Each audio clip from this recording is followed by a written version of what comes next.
Hello guys, हमारे channel educational activity हम में आपका पुनः स्वागत है। आज मैं आपके लिए लेकर आया हूँ कक्षा 7वीं की हिंदी की पाठ्य पुस्तक मल्हार के पाठ 2 तीन बुद्धिमान पाठ का अभ्यास। चलिए देखते हैं पाठ का अभ्यास। तो सबसे पहले है पाठ से, जिसमें है मेरी समझ से के लोक कथा के आधार पर नीचे दिए गए प्रश्नों का सटीक उत्तर कौन सा है, उसके सामने तारा बनाइए और कुछ प्रश्नों के एक से अधिक उत्तर हो सकते हैं।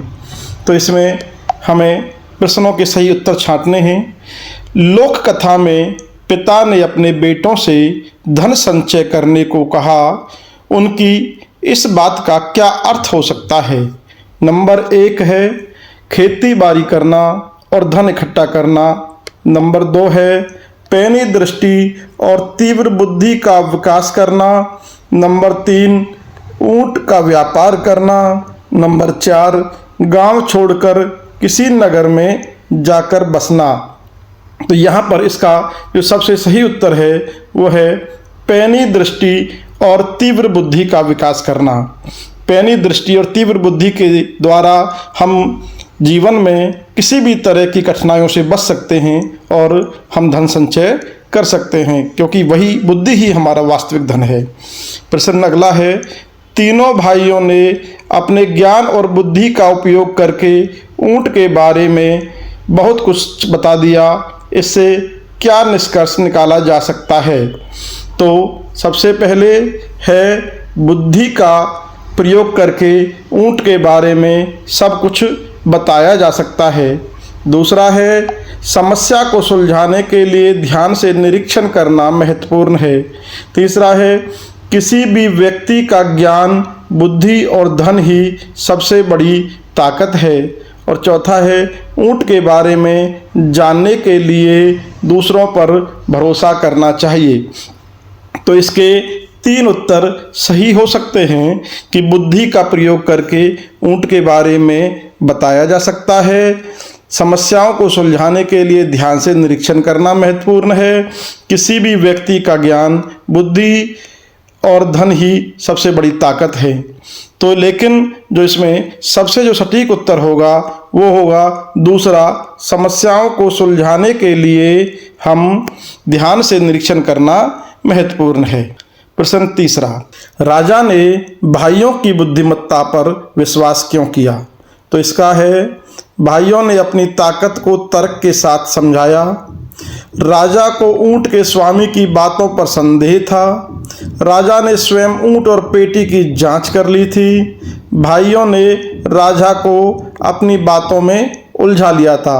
तो इसका जो सही उत्तर होगा वो होगा पहला, भाइयों ने अपनी बात को तर्क के साथ समझाया, क्योंकि उन्होंने तर्क से ये सिद्ध कर दिया कि जो हम कह रहे हैं वो ठीक है। लोक कथा के पात्रों और घटनाओं के आधार पर राजा के निर्णय के पीछे कौन सा मूल्य छिपा है? दोषी को कड़ा से कड़ा दंड देना हर समस्या का सबसे बड़ा समाधान है। अच्छी तरह जांच किए बिना किसी को दोषी नहीं ठहराना चाहिए। राजा की प्रत्येक बात और निर्णय को सदा सही माना जाना चाहिए। ऊंट की चोरी के निर्णय के लिए सेवक की बुद्धि का उपयोग करना चाहिए। तो इसका जो सबसे सटीक जो उत्तर होगा, अच्छी तरह जांच किए बिना किसी को भी दोषी नहीं ठहराना चाहिए। अगला प्रश्न है कि हो सकता है कि आपके समूह के विद्यार्थियों ने भिन्न भिन्न उत्तर चुने हों, तो अपने मित्रों के साथ में चर्चा कीजिए और कि बताइए कि आपने यही उत्तर क्यों चुने हैं। तो चलिए उसका उत्तर देखते हैं। पहले प्रश्न का कारण, यहाँ धन का मतलब असली पैसा नहीं बल्कि पैनी दृष्टि और तीव्र बुद्धि का विकास है। दूसरे प्रश्न का कारण, कहानी में भाइयों ने ऊंट को देखे बिना केवल ध्यान से निरीक्षण करके समस्या का पता लगाया था। अगला प्रश्न जिसका हमने उत्तर जो चुना उसका जो कारण है, भाइयों की बातें तर्क संगत थी और जांच से भी सिद्ध साबित हुई। तर्क से ही किसी बात को प्रमाणित किया जा सकता है।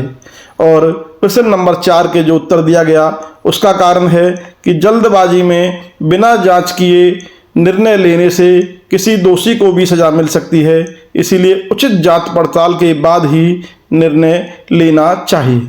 आगे है पंक्तियों पर चर्चा।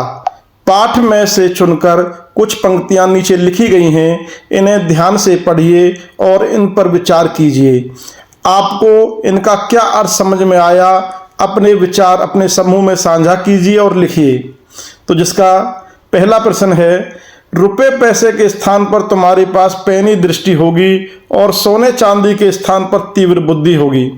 ऐसा धन संचित कर लेने पर तुम्हें कभी किसी प्रकार की कमी नहीं रहेगी और तुम दूसरों की तुलना में उन्नीस नहीं रहोगे। तो इसका अर्थ है कि असली संपत्ति बुद्धि और समझ होती है, धन नहीं। यदि व्यक्ति के पास ज्ञान और तीव्र बुद्धि है तो वह जीवन में किसी चीज की कमी महसूस नहीं करेगा। अगला प्रश्न है, हर वस्तु और स्थिति को पूर्णतः समझने और जानने का प्रयास करो, कुछ भी तुम्हारी दृष्टि से न बच पाए। और जिसका अर्थ होगा, हर वस्तु या परिस्थिति को पूरी तरह से जानने और समझने की कोशिश करो, कोई भी बात तुम्हारी नजर से न छूटे। प्रश्न ग, हमने अपने परिवेश को पैनी दृष्टि से देखने और बुद्धि से सोचने का प्रयास में बहुत समय लगाया है। जिसका उत्तर होगा कि यह बताता है कि किसी भी व्यक्ति में वातावरण और परिस्थितियों की समझ सतर्कता और ध्यान के साथ लंबे अभ्यास और मेहनत से आती है, अचानक नहीं आती है। अगला प्रश्न है, मिलकर करें मिलान। इस लोक कथा में से चुनकर कुछ वाक्य नीचे स्तंभ 1 और 2 में दिए गए हैं, उनके भाव या अर्थ मिलते जुलते वाक्य स्तंभ 2 में भी दिए गए हैं। तो स्तंभ 1 के वाक्यों को स्तंभ 2 के उपयुक्त वाक्यों से सुमेलित कीजिए। वाक्य 1, कुछ समय पश्चात पिता चल बसे। तो इसको हम मिलाएंगे स्तंभ 2 के 2 नंबर से, थोड़े समय के बाद पिता का देहांत हो गया। अगला वाक्य है, हम कहीं भी क्यों न हो भूखे नहीं मरेंगे। तो इसको हम मिलाएंगे अंतिम से, हम चाहे जहां भी हों हमें खाने के लिए कुछ न कुछ मिल ही जाएगा। अगला है, घुड़सवार ने तीनों भाइयों को शंका की दृष्टि से देखा। इस वाक्य को हम मिलाएंगे पहले वाले वाक्य से कि घोड़े पर सवार व्यक्ति ने तीनों भाइयों को अविश्वास से देखा। अगला है, बचपन से ही हमें ऐसी आदत पड़ गई है कि हम कुछ भी अपनी दृष्टि से नहीं चूकने देते। तो चौथे को हम मिलाएंगे चौथे वाले वाक्य से कि बचपन से ही हमें आदत हो गई है कि हम हर छोटी बड़ी वस्तु पर ध्यान अवश्य देते हैं। अगला वाक्य है, लोगों के आश्चर्य का कोई ठिकाना नहीं था। इस वाले वाक्य को हम मिलाएंगे तीसरे वाक्य से कि लोग इतने अचंभित थे कि उनका आश्चर्य व्यक्त करना कठिन था। चलिए चलते हैं नेक्स्ट प्रश्न पर। अगला प्रश्न है, सोच विचार के लिए। लोक कथा में एक बार फिर ध्यान से पढ़िए और पता लगाइए और लिखिए कि तीनों भाइयों ने बिना ऊंट को देखे उसके विषय में कैसे बता दिया। तो जिसका उत्तर होगा, उन्होंने धूल पर ऊंट के पैरों के निशान, रास्ते के किनारे पर चराई गई घास और जूतों के निशानों का ध्यानपूर्वक निरीक्षण किया और उसी से उन्होंने ऊंट, महिला और बच्चों के बारे में पता लगाया। अगला प्रश्न है, आपके अनुसार इस लोक कथा में सबसे अधिक महत्व किस बात को दिया गया? तार्किक सोच को, अवलोकन या सत्यवादिता को? लोक कथा के आधार पर समझाइए। तो इसका उत्तर कि तार्किक सोच और अवलोकन को इसमें महत्व दिया गया है, क्योंकि भाइयों ने बिना किसी से कुछ पूछे केवल अपने निरीक्षण और बुद्धि से सच का पता लगाया था। आगे है प्रश्न ग, लोक कथा में राजा ने पहले भाइयों पर संदेह किया लेकिन बाद में उन्हें निर्दोष माना। राजा की सोच क्यों बदल गई? जिसका उत्तर होगा, जब भाइयों ने तर्क और प्रमाण के साथ अपनी बात साबित कर दी और पेटी में अनार की सही जानकारी दी, तब राजा को विश्वास हो गया कि वे निर्दोष हैं। नेक्स्ट प्रश्न है, ऊंट के स्वामी ने भाइयों पर तुरंत संदेह क्यों किया? आपके विचार से उसे क्या करना चाहिए था जिससे उसे अपना ऊंट मिल जाता? तो इसका उत्तर होगा, क्योंकि भाइयों ने बिना पूछे ऊंट के बारे में पूरी स्थिति बता दी थी, जिससे वह भ्रमित हो गया। उसे पहले भाइयों की बात ध्यान से सुननी चाहिए थी और उनकी सलाह के अनुसार ऊंट को ढूंढने जाना चाहिए था। अगला प्रश्न, पिता ने बेटों को दूसरे प्रकार का धन संचित करने की सलाह क्यों दी? इससे पिता के बारे में क्या क्या पता चलता है? तो जिसका उत्तर होगा, पिता ने दूसरे प्रकार के धन को संचित करने की सलाह इसलिए दी क्योंकि वे जानते थे कि भौतिक संपत्ति अर्थात रुपया पैसा खत्म हो सकती है, पर ज्ञान और बुद्धि हमेशा काम आते हैं। इससे पता चलता है कि उनके पिता दूरदर्शी और व्यवहारिक सोच वाले व्यक्ति थे। अगला प्रश्न है, राजा ने भाइयों की परीक्षा लेने के लिए पेटी का उपयोग किया। इस परीक्षा से राजा के व्यक्तित्व और निर्णय शैली के बारे में क्या क्या निष्कर्ष निकाला जा सकता है? तो इसका उत्तर होगा, इससे पता चलता है कि वह निष्पक्ष, समझदार, बुद्धिमान और सही निर्णय लेने वाला राजा था। वह बिना प्रमाण के किसी को दोषी नहीं ठहराता था। अगला प्रश्न है, आप इस लोक कथा के भाइयों की किस विशेषता को अपनाना चाहेंगे और क्यों? तो इसका उत्तर होगा, मैं उन भाइयों की गहरी अवलोकन शक्ति और तार्किक सोच को अपनाना चाहूँगा क्योंकि वे गुण जीवन में सही निर्णय लेने में बहुत मदद करते हैं। नेक्स्ट, अनुमान और कल्पना से अपने समूह में मिलकर चर्चा कीजिए। यदि राजा ने बिना जांच के भाइयों को दोषी ठहरा दिया होता तो इस लोक कथा का क्या परिणाम होता?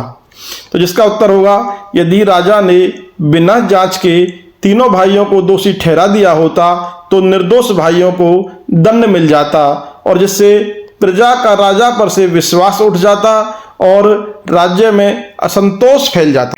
अगला प्रश्न है, यदि भाइयों ने अनार के बारे में सही अनुमान न लगाया होता तो लोक कथा का अंत किस प्रकार होता? अपने विचार व्यक्त करें। तो जिसका उत्तर मेरे विचार से हो सकता है, यदि भाइयों ने अनार के बारे में सही अनुमान नहीं लगाया होता तो वे अपने आप को निर्दोष साबित नहीं कर पाते और राजा उन्हें चोर समझकर दंड दे देते।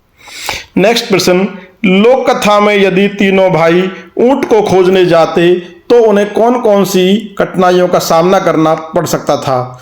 तो यदि तीनों भाई ऊंट को खोजने के लिए जाते तो उन्हें रास्ते में भूख प्यास लगना, थकावट होना और रास्ता भटकने जैसी कठिनाइयों का सामना करना पड़ सकता था क्योंकि ऊंट के पैरों के निशान बहुत जल्दी मिट जाते हैं, तो इसीलिए हो सकता है कि वो रास्ता भटक जाए। यदि राजा के स्थान पर आप होते तो भाइयों की परीक्षा लेने के लिए किस प्रकार के सवाल या गतिविधियां करते? अपनी कल्पना साझा कीजिए। तो यदि मैं राजा के स्थान पर होता तो मैं भाइयों की परीक्षा लेने के लिए उन्हें दरबार में मौजूद किसी मंत्री को केवल देखकर उसके व्यवसाय या आदत के बारे में बताने को कहता या फिर आसपास की वस्तुओं का निरीक्षण कर उनके बारे में अनुमान लगाने के लिए कहता।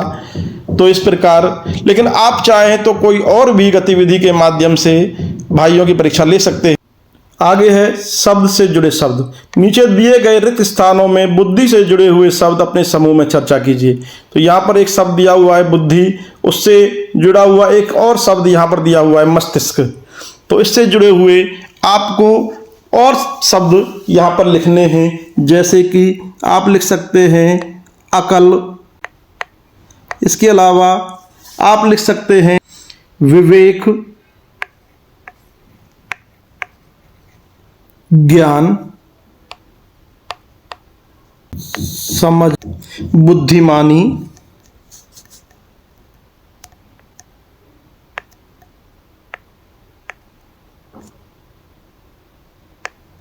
चेतना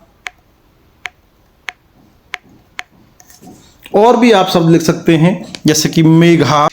इस वीडियो में फिलहाल इतना ही, बाकी के प्रश्नों को मैं दूसरी वीडियो में कराऊंगा। तो दूसरी वीडियो को सबसे पहले देखने के लिए चैनल को सब्सक्राइब करना नहीं भूलें। तब तक के लिए नमस्कार।